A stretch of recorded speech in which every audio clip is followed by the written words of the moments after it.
For all the years that I've known you, baby, I can figure out the reason why lately you've been acting so cold. Didn't you say if there's a problem, we should work it out? So why you giving me the cold shoulder now? Like you didn't even wanna talk to me, girl. Tell me, okay, I know I was late again. I made you mad and then I started up. Smooth 98.1. Love music, love life.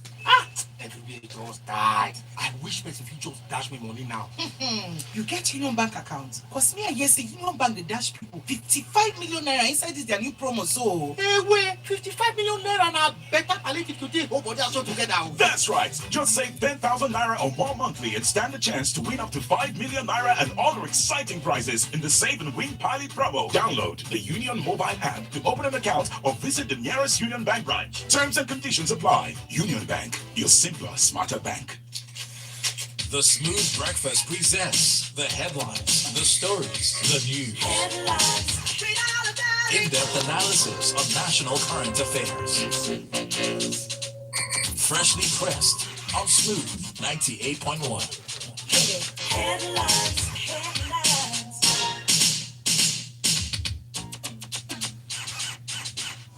Union Bank, your simpler, smarter bank. Good morning, everyone, and thank you so much for joining us for today's edition of Freshly Pressed 981. It's a feel-good Friday here on Smooth 98.1. Love music, love life, the 3rd of September 2021. I am Valentine, and here's Waji. Good morning, Valentine. It's just you and I on this Friday morning. Yes. And good morning, Lagos. Good morning, Waji, the big Waj, the corporate MC. Spell that corporate with a K. He's the only one that has that kind of handle on social media. Let's engage with the hashtag Freshly Pressed 981. You can send messages to WhatsApp number 0809-444-0981. We're streaming live on YouTube. You can comment there. Please subscribe to that channel and invite your friends to join the conversation as well. Waji, we'll start with this first story. The federal government hands over 1,000 houses to Borno for IDPs. They say each block sits on 400 square meters with perimeter fence and ample space for other home activities. It's interesting to note that the facilities have solar-powered streetlights, 4 industrial solar-powered boreholes, planting of over 3,000 chronic trees, as well as provision for school, market, police station, and motor park. I'm wondering what methods are they going to use to distribute this housing to the IDPs? How do they plan to identify the internally displaced persons that should benefit in this first phase? Thank you very much, Valentine. It's a very important story, and I think we should give it, some attention, especially when you see it as the first story, and it's well covered by The Guardian. To your particular question about how it's going to be distributed, I honestly don't have the answer. The only way that I can actually think about how they would do that is a combination of ways. Maybe one is give it to maybe the people who were there, who have been there longer. Maybe if you were part of the early people that arrived at the IDP camp, then you can, be the first ones to exit into this housing scheme. Or maybe you do some kind of lottery system to make it a bit more balanced where, based on the lottery picks, you get the housing. Now, but that is not the story. The story is what the government have done to now begin to put things in place to close these gaps. And it's a laudable thing that they've done, and I'll always give credit where credit is due. But there's a larger conversation happening, which is, it's not just the fact that these people have been internally displaced and they don't have places to live. Their livelihoods have also been destroyed. Yes. And as a result of their livelihoods being destroyed due to conflict that was completely out of their control, the question now becomes, how do you now also begin to rebuild their livelihood? It's one thing for you to give them a place to live and have shelter and have accessible, water and things of that nature, which is fantastic. But the next question is, how do you now create a sustainable situation for these people to continue to live? If you now go back to that particular adage of give a man a fish, he will eat for a day, teach him how to fish and he will eat for a lifetime. So what they're now doing is giving out the fish, but the question is they may not be teaching people how to fish. There's a notable mention in this particular article indicating that there is some kind of development skills assessment scheme to begin to upskill individuals, but I think that's where a lot of the focus should now be, because you need to train people to live in these homes, to sustain it. You need to give them some kind of livelihood. You have to remember, when you think about how long these individuals have been in these IDP camps, you're talking about almost 10 years, or even longer. I'm sure someone like Cheta will have the exact figures. But the irony is that their lives have completely been upended. Furthermore, their children have also grown up in IDB camps, and this is all that they know.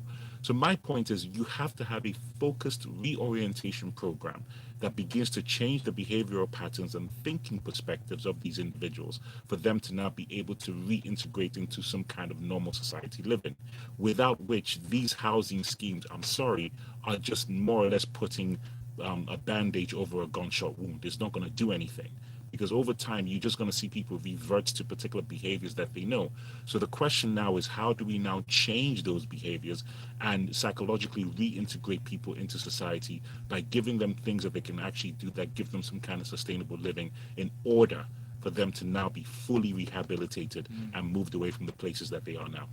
Thank you so much for that. Even if this analogy might sound disparaging, but I mean no harm. You move a monkey into a fully furnished But house, it's true. still a monkey, It's right? true, Until you right. change that mental capacity, You have to. You really haven't changed much. Thank you. And once again, I'm not here to criticize and say that it's a wrong thing that they've done. And once again, they do mention that there is some kind of scheme to ensure that you have some kind of development and everything else. In the article, it talks about one equipping of the technical and vocational skill centers around the state at an estimated 2 billion naira, which is great. But I think the details, you see, this is the problem with narratives, right, Valentine? Because they're here speaking more about, oh, we've given 1,000 houses, they're going to be solar powered street lights, they're going to be garden and all these different things. But you've also talked about, very loosely, a vocational skills program, and you put a budget of 2 billion naira. Where are the details of that? Or is that just words? Or are those just things you're saying to placate and make sure you've ticked all the right boxes? But the details of those vocational skills programs, how that 2 billion naira is going to be allocated, what are the actual vocational skills that people are going to be trained on, how long is it going to go for, what are the criteria for entry, what is the barrier to entry, all these different things. So this is where we have to have larger conversations so that we can get to the root of the actual issues. The devil is in the details. Always is. Please send your messages to WhatsApp 0809 444 0981. And D from Alausa says Nigerians have been conditioned to criticize all the time. First of all, congratulate the federal government for the gesture, and then go on to suggest exactly how you analyzed it. D, I'm sure you sent this at the beginning of the story. Okay. But let's move on to this day newspaper report on Kaduna banning transportation of livestock to and out of the states. They said henceforth they are doing this in an effort to tackle insecurity. Precisely, statement one that transportation of donkeys into the states is a criminal offense, stressing that anyone found engaging in this will be prosecuted accordingly. But for the wider ban on livestock, isn't it paying? Just giving credence to the earlier suspicion at the onset of this whole, impasse that it's header farmer crisis, and it's really the headers that are culpable in this act. To answer that question directly, yes, that's exactly what you're doing. And I actually don't quite understand how banning the movement of livestock is going to address your security concerns, unless you are telling us that the root of your security concerns is within the individuals that move livestock from point A to point B. And that within itself is a very, very loud statement that is being made by the security agencies of Kaduna. And we need to start having very intellectually honest conversations with ourselves. Obviously, I do not have the details nor the data regarding the root of these issues as to regard to the word that we like to use now, which is banditry, moved away from terrorist. So we're now focused more on bandits, which is great. So the question now becomes, what security intelligence information do we have That we're acting on. And that's fine if they don't want to disclose it or speak about it. But what I would like to know is, have you also measured the long-term impact of the banning of this livestock transportation, especially from a key point like Kaduna, and how that's going to have a knock-on effect in the larger economy of not only the state, of the region, and also Nigeria, especially when you think about how that transportation feeds people with regards to the beef industry and everything else. But it is a very interesting perspective to come from, because if indeed that's where you're pinpointing, then what does that tell you regarding who do we need to watch out for? But all in all, they do have the information, and I do wish them all the best. And if these things can curtail security problems in Nigeria, then I'm all for it. If it can begin to point towards kidnapping situations where students are returned home. I mean, if you look at the latter part of the article with the Bethel Baptist High School in Damishi, where they're referring to 31 students still being missing or still being in captivity. Yeah, since July 5th. Since July, I cannot even begin to fathom what that must be doing for the families of these kids. So my point is, if these things can begin to curtail these issues and curb all this new industry of kidnapping that we have, then I'm all for it. And if indeed these are where the issues are, then by all means the security agencies got to do what they got to do to make sure that we don't have these situations anymore. If Kaduna State has been described as one of the worst hit states by activities of bandits in cases of rampant invasion of communities, killings and abductions on a daily basis, is acting in this stead. I mean, it's, like you said, it's a loud statement. That means they know something we don't. So most of us have suspected, but this is confirming it on a larger level. The Guardian has this report, Waji. Federal government makes moves to make COVID-19 vaccination mandatory for civil servants.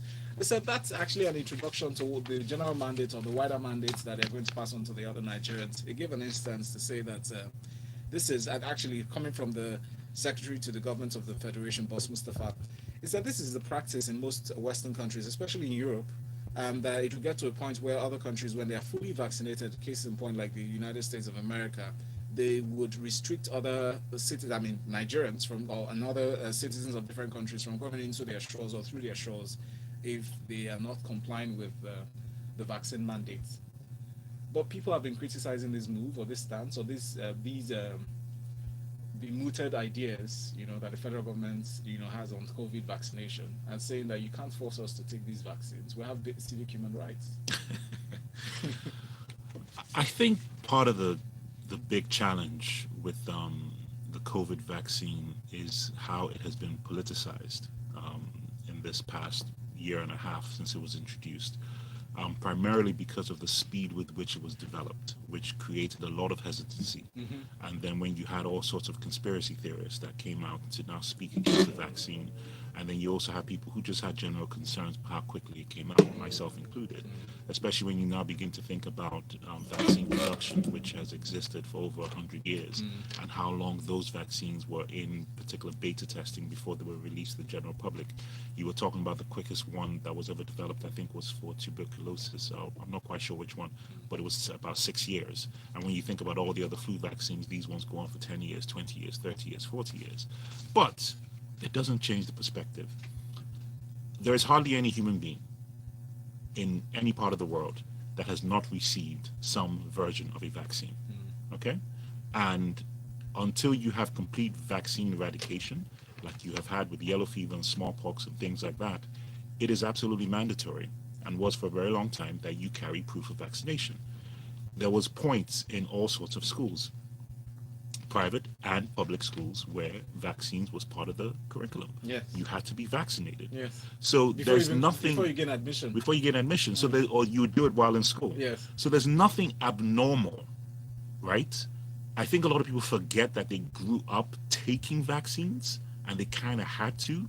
If you're a certain age especially in West Africa, you still have the scars of that particular vaccine shot that you had to take. I'm not sure which one. So my point is, the federal government now creating this situation where they're going to have to mandate the civil servants to take it is not abnormal. Okay, you don't have to work for the federal government.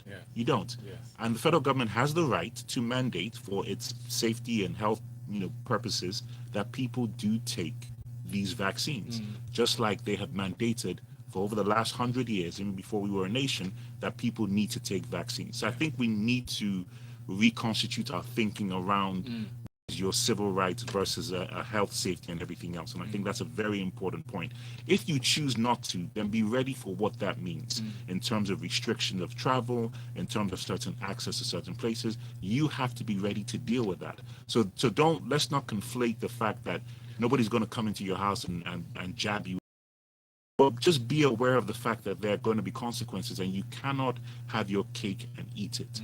There's a reason why we are going about this. I appreciate people's concerns with how quickly this vaccine has been developed, has come out, and everybody's individual rights, etc., etc. But we have to be a bit responsible when it comes to the collective.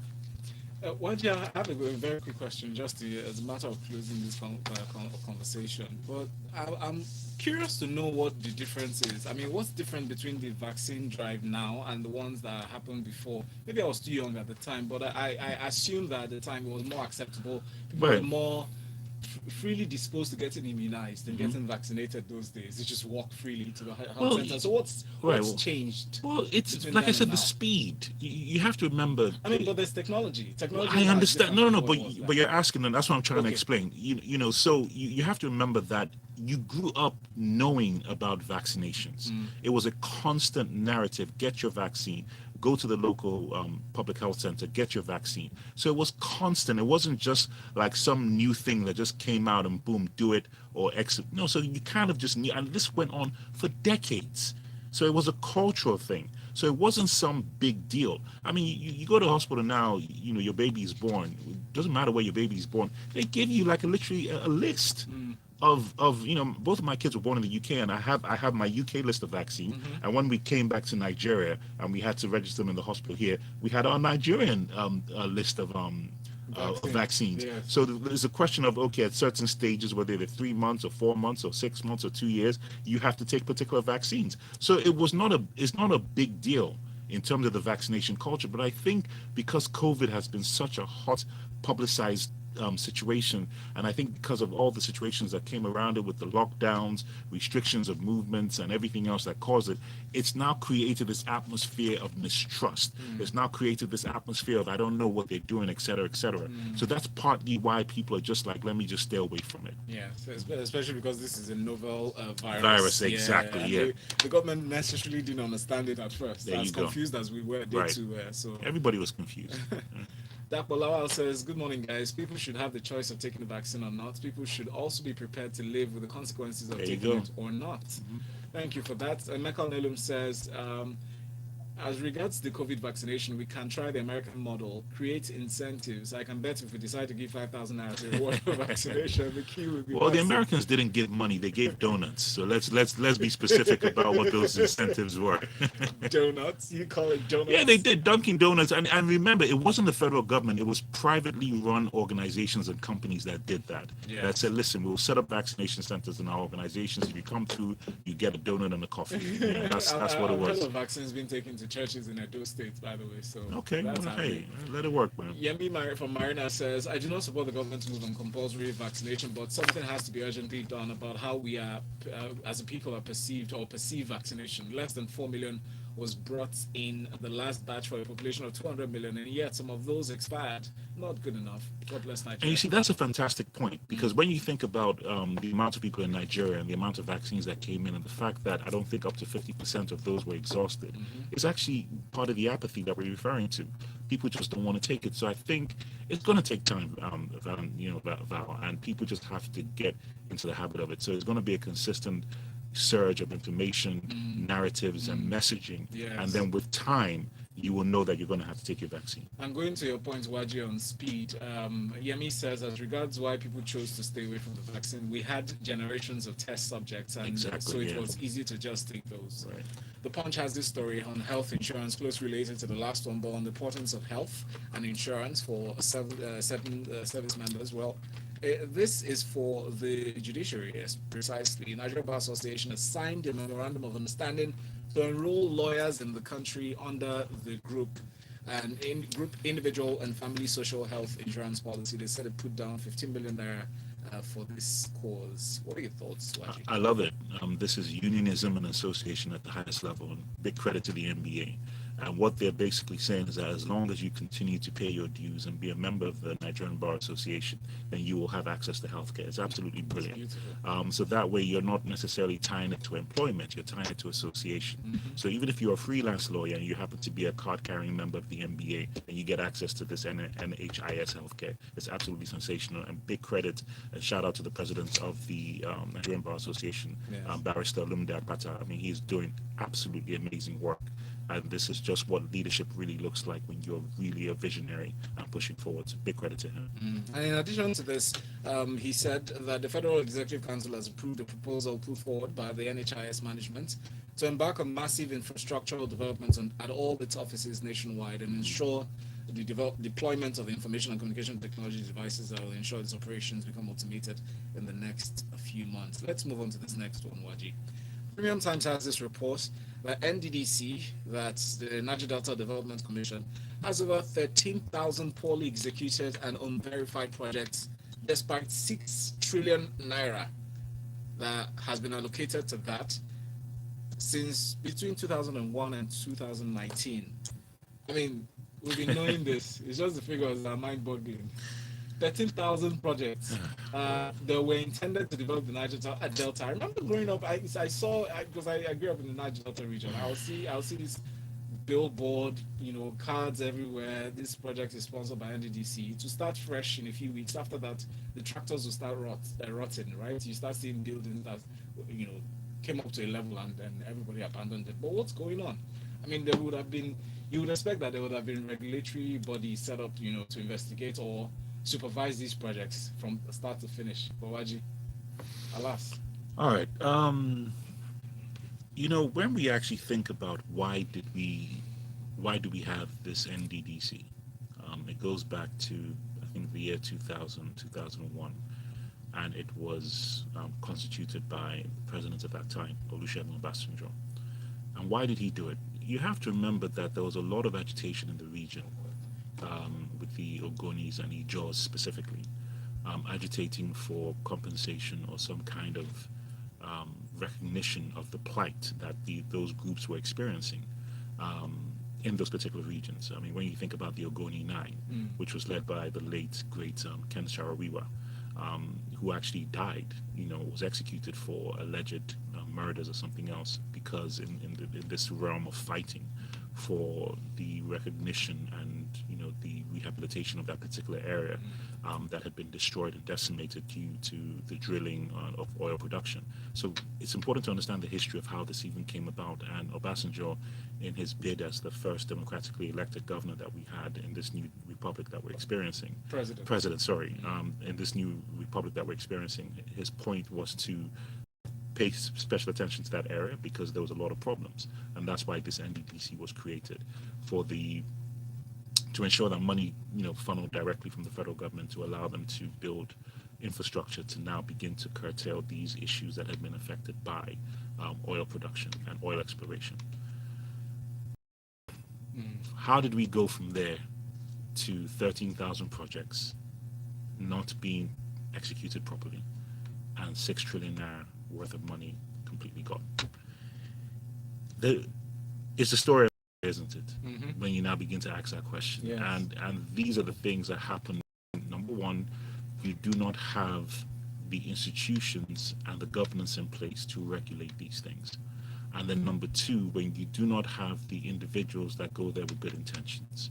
We can unpack this for the next 3 hours. We can talk about the reasons why. But until we turn around our psychological thinking as to what governance is, in the next 20 years, we'll be talking about another 13,000 projects and another 6 trillion naira that is not accounted for. So I think what has now happened is that the federal government has moved towards an audit aspect to ensure, and they haven't constituted a board over NDDC for about 5-6 years now for this particular reason. So, because when you begin to look at things like 362 bank accounts that exist for NDDC, you're not going to have any proper accounting. So I think is to stall the inflow of non-administrative funds. That's in terms of let's just kill that. So just administrative funds should just continue to keep the engine. Expenditure, there you go. And then let's now do a proper audit of all these things, and then begin to have another conversation as to how do we now ensure these things happen, and then maybe put an independent board that kind of is removed from the emotions of the place, because you can honestly say that a lot of people will look at it as my opportunity, my chance to get rich, etc. I mean, there's so after many all, things. it's us. It's us, right? It's Yeah. us to rule us. And provide there are funds for complexities, us. but if the federal government is going to put that money, then they need to have a board that doesn't have any partisan association with how that money is dispersed, so that we can have proper accountability. And then more importantly, we can now begin to honor the history and the memory of why NDDC was set up, so that way those that died in order for these things to come about are honored properly, and that the reasons being are actually executed, which is seeing infrastructural projects that actually develop that particular area. Thank you so much. But it would be a shame, if, as you mentioned, Ken Sariwa died for this cause, and then his people are the ones that, It will. It is a shame. Not it will is a be. shame. The Punch has this next story. Now, $418 million judgment debts. The representatives minority berates Buhari and the Attorney General Malami. The minority caucus of the House of Representatives yesterday asked the president to stop the payment of the $418 million. They call it, quote, suspicious judgment debts. What are your thoughts on this, Waji? Please throw more light. Well, yeah, I'm in favor of the House of Reps minority being led by the Honorable Ndudi Elubedu to come out and talk about these things. And I think the larger question is, what are these payments for? Because if you go into the story, it's not being said. Yes. So I think it's literally just for the federal government to come out and say that it's debt to service A, B, C, D, and E. Exactly. And It's ambiguous. Yeah, but when it's ambiguous, and that's what creates suspicion. So there's not really much in the story except that they're just questioning what it is, and I think it'll be more important to get an understanding of what that $418 million is for. Because without that, we can't really have anything further in terms of any kind of depth to the story. So it's just important to know what that is. And yes, the reps have every right to question. Isn't it beautiful that we're asking questions now? It is. Nobody's It just is, signing and saying, and it's "Oh, good. sign And it," I'm happy. I'm happy that we're asking questions, and it's important that we ask questions. Yep. Yeah. Thank you. Dele Olowo says, good morning, Val and Waji. 1,000 housing units for Bornu might seem like a great idea, but without productivity to sustain it, it Thank would you. end up as an unsustainable welfareist package. There you go. Better to first develop and invest in their skills in agriculture, for example, Boom. including ranching, building, industries, etc. And they will have an independent and productive mindset to There you get go. all these themselves. Today says, please ask Waji the essence of taking a vaccine that the proponents and developers say it doesn't guarantee non-contraction of the virus. It's a developmental process today. Nobody has the answers yet. Diary from Geneva says, I don't want to take it now. It has developed way too fast, and I expect that the manufacturer or the government should communicate whatever groundbreaking approach or strategy that was used to create this to boost confidence of the public. They should give us time, please. Okay, let me just make something clear. If you don't want to take the vaccine, that is fine. Please, under no circumstances should you feel that you are compelled to. But understand that the world will move on. Right, with or without. With or without you, and that is literally it. And I think that's where the conversation has to go. So it's really a philosophical thing you have to approach, and then you have to ask yourself, what side of the fence do you want to be on? And I respect everybody that has hesitation towards the vaccine. I honestly do, and I get it. I'm not here to shame anybody who doesn't want to take a vaccine, and I don't think anybody should be shamed who doesn't want to take a vaccine. True. But the irony is that the world has to move on, and your suspicions around how quickly this vaccination has been put together, the suspicions around the efficacy, etc. I mean, and then there are many counter arguments to say that you pump your body with all sorts of chemicals every single day to begin with. So I think you just need to be a bit more balanced, and you need to make a philosophical decision at the end of the day. But still, choice. It's your personal It's choice. your personal and there are choice. consequences to every choice. Right. Now, Dr. I says, hello Val, vaccines were never compulsory except when traveling to some countries. The example is yellow fever. They were compulsory. No, they are. They still are in some countries. To some countries. She continues. It says the reason for vaccination, which was mainly to prevent the spread of infections. 3, vaccines now are mainly for children, not adults. 4, no country had mandatory vaccination as a policy. Government should Yes, do they more did. on sensitization rather than Yes, they did. this. Smallpox. Yellow fever, I can give you a list of countries where it was absolutely mandatory. They went house to house from the early 1920s up until today. There were villages in Nigeria in the 60s, 70s, and 80s where you had to line up to get vaccines. So when you say that it's not compulsory, or It not is necessary, not mandatory. To your point, Valentine, there were schools, public schools, private schools you could not attend Yes. without vaccines. Yes. So unless you want to stay in your hut and live on your farm and live off the farm, yes, then you can choose not to do that. I still remember But if this. you want to be integrated part of society, then yes, they were absolutely mandatory. So that I'm sorry, Dr. I. Dr. Ag, that information is just not correct. Yep. I still remember the shot I took at 5 years, 5 years old before I got to primary school. So that was a condition. I don't forget. JJ says, with respect to the NDDC and the project, it's the anyhowness of Nigeria. So government has pumped money into the region, and yet the people have refused to use the money well. Who will look into the books? Let us look out with clean money. Okay, it's almost the same thing that'll happen. All right. Fred from Dolphin says, if the statements and policies like this that increases the resistance to vaccination, the populace are not well oriented about the vaccines. If the vaccine does not prevent one from contracting the virus or spread it, then what's the use and the intent for using force? People vaccinated are still being infected and dying. Why should I be vaccinated then? Okay, there's a lot of false information about what the vaccine does, and I want to be absolutely clear. What the vaccine does is to reduce the viral load of COVID in your body, which gives you a better chance of not dying and not getting sick. That is what it is. And by chance of you now reducing the viral load of the COVID virus in your body also reduces the ability for you to spread it. It doesn't eradicate it 100%, but it does give you and everybody a fighting chance. And the more people that are vaccinated with reduced viral loads of COVID in their body, then the less spread of the virus. That is what vaccines do. That is the concept, the technology, and the science behind it. So please, can we stop listening to people that are not scientists who are spreading information falsely? Are you going to have exemplars? Are you going to have anecdotal situations where people still get sick and die?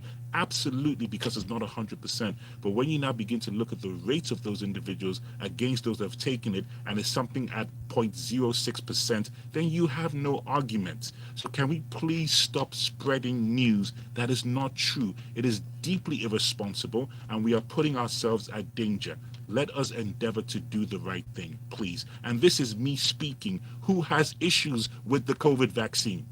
This is me who has issues with the COVID vaccine, but I need to be honest about the truth of what it does. If not, we're just lying to ourselves. Thank you. Dapo says the vaccine gives us a fighting chance. And then D from Alausa says, very good analysis overall, Waji. Always enjoy it. And that's the same sentiment I share. Waji Juno, thank you so much. At the corporate MC, THEKOR. That's how you spell it. The corporate MC, all right? Engage with him with the hashtag freshlypressed91. Thanks. Yeah, only on Instagram for now, because we know why. Twitter is partially open, Waji. Okay, Twitter as well. Thank you. It's a Feel Good Friday. Next, we'll have a lighthearted conversation in 8 minutes. Union Bank, your simpler, smarter bank. I'm tired of people. The headlines, the stories, the news, in-depth analysis.